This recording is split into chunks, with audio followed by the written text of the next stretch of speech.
अब इस समय इराक और रशिया ये दो ऐसे देश हैं जिनके बीच इस समय रेस लगी हुई है कि कौन सा देश भारत को सबसे ज्यादा क्रूड ऑयल बेचकर भारत का सबसे बड़ा क्रूड ऑयल सप्लायर बनेगा। रशिया तो खैर भारत को पहले से ही डिस्काउंट के ऊपर क्रूड ऑयल बेच रहा था, जिसके चलते अब भारत अपना 35 से 40% के करीब क्रूड ऑयल अकेले रशिया से परचेज कर रहा है। बाकी देशों की बात करें तो रिसेंटली क्या हुआ कि ओपेक प्लस कंट्रीज ने आपस में एक मीटिंग की थी जिसमें क्रूड ऑयल बेचने वाले सभी देशों के रिप्रेजेंटेटिव्स एक साथ आए थे। इस मीटिंग में डिसाइड हुआ कि ये सभी देश क्रूड ऑयल की प्रोडक्शन में और भी कटौती करेंगे। अब होता क्या है कि ओपेक प्लस की जो कॉल आती है प्रोडक्शन को बढ़ाने या फिर घटाने का जो फैसला होता है उसको जनरली ओपेक प्लस के सभी देश मानते हैं। इसके अलावा ओपेक क्या करता है कि जो भी उसके मेंबर्स होते हैं उनको प्रोडक्शन कोटा देता है, यानी उनको बताया जाता है कि वो एक महीने में मैक्सिमम कितना क्रूड ऑयल प्रोड्यूस कर सकते हैं। अब प्रोडक्शन कोटा तो मिल गया, लेकिन उतना क्रूड ऑयल प्रोड्यूस करने के बाद उसको बेचने, उसके लिए बायर ढूंढने की जिम्मेदारी भी उसी देश की खुद की होती है जो क्रूड ऑयल प्रोड्यूस करता है। पिछले कुछ सालों से एंड टू बी प्रिसाइज साल 2017 से 18 से ही इराक भारत का सबसे बड़ा क्रूड ऑयल सप्लायर बन गया था। हम सबसे ज्यादा क्रूड ऑयल इराक से परचेज किया करते थे एंड ये ट्रेंड देखने को मिल रहा था कि हमारा 20 से 25% क्रूड ऑयल अकेले इराक से ही आ रहा था। लेकिन रशिया के डिस्काउंट के कारण इराक की जगह ले ली थी रशिया ने। पिछले महीने मार्च की बात करें तो भारत ने इराक से per day 8,20,000 barrels crude oil purchase किया था, जबकि रशिया से हमने पर डे 16,40,000 बैरल्स परचेज किया था।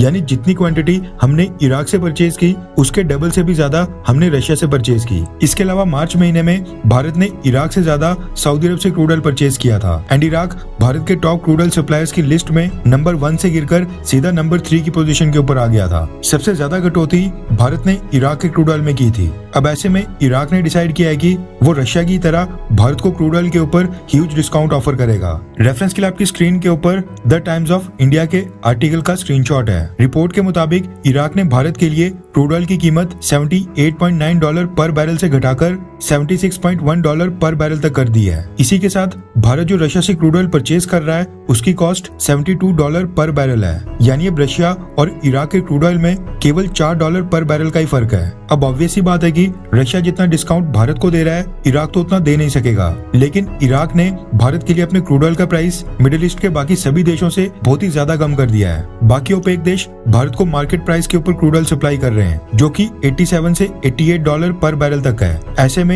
इराक रशिया की भारत को सप्लाई को तो डेंट नहीं कर पाएगा क्योंकि रशिया का क्रूड ऑयल अभी भी इराक से काफी सस्ता है, लेकिन जो बाकी मिडिल ईस्ट और ओपेक देश हैं उनकी सेल्स में तो जरूर डेंट करेगा क्योंकि वो बिना किसी डिस्काउंट के मार्केट प्राइस के ऊपर ही भारत को आज की डेट में क्रूड ऑयल सप्लाई कर रहे हैं। अब देखना ही होगा कि क्या इराक के बाद सऊदी अरब, यूएई और बाकी के गल्फ देश भी भारत के लिए कोई डिस्काउंट घोषित करते हैं या फिर नहीं। फिलहाल जो इराक ने भारत के लिए डिस्काउंट की घोषणा की है उसके लिए इराक को एक थैंक्स तो बनता ही है।